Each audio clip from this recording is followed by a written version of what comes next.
Alright, we're going to do a little bit of work here on the MS171. Chain's obviously a little bit out of adjustment, although it is covered in oil, so that's good. I don't like the felling dogs on this. They're already showing signs of wear, kind of turning the corners over. I'm only on like my 4th tank of gas through this thing, and I probably use a little harder than most people, but we're going to install the Piltz felling dogs, and these should fit any MS model steel saw.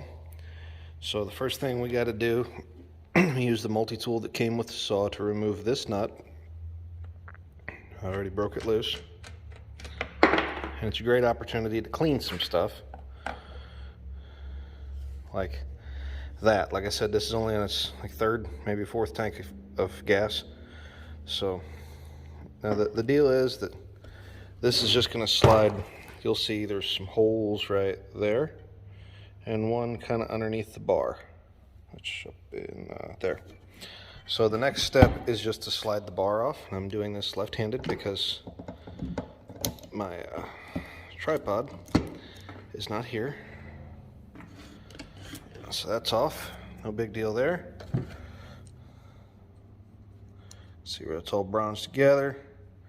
Everything looks good. I'm going to go ahead and clean everything out while I'm there.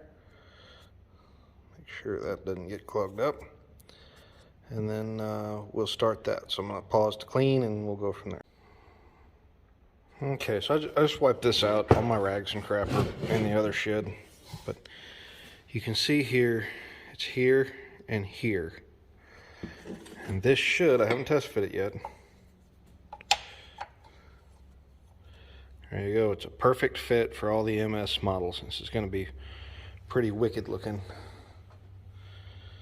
It comes with these new, see how they got a coarse thread on them?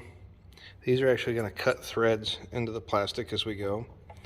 So be careful.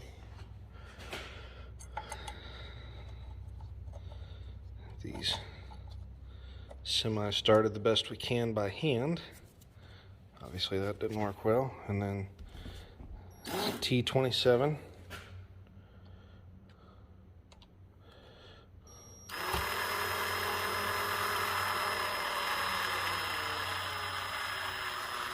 There it is. See it pulled out straight now.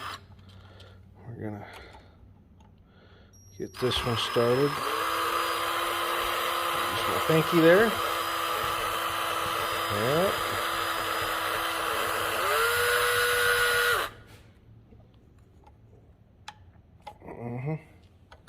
I'm gonna set this down. I'm sorry about the camera. Saw's still rocking, but I managed to get that started. I know, one-handed work.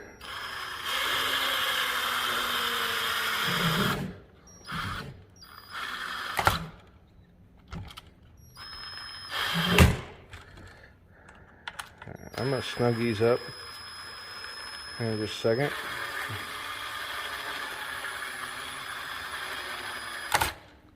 And then we'll get to looking at this saw.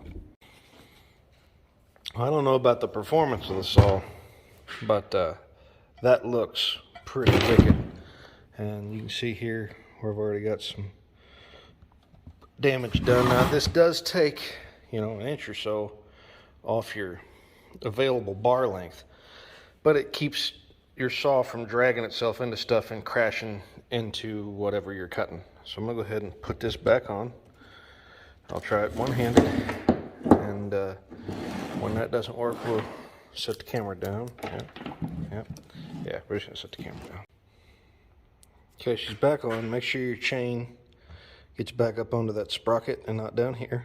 And then there's a little right there. That's your pin, and that's what your adjuster here uses for front to back tension. And you need to make sure that that pin goes in the right place and that your chain is all the way in the groove all the way around. See if I can one-hand this madness here. Alright, got that on. You can see which side of the nut has been used because it's got the swirlies on it.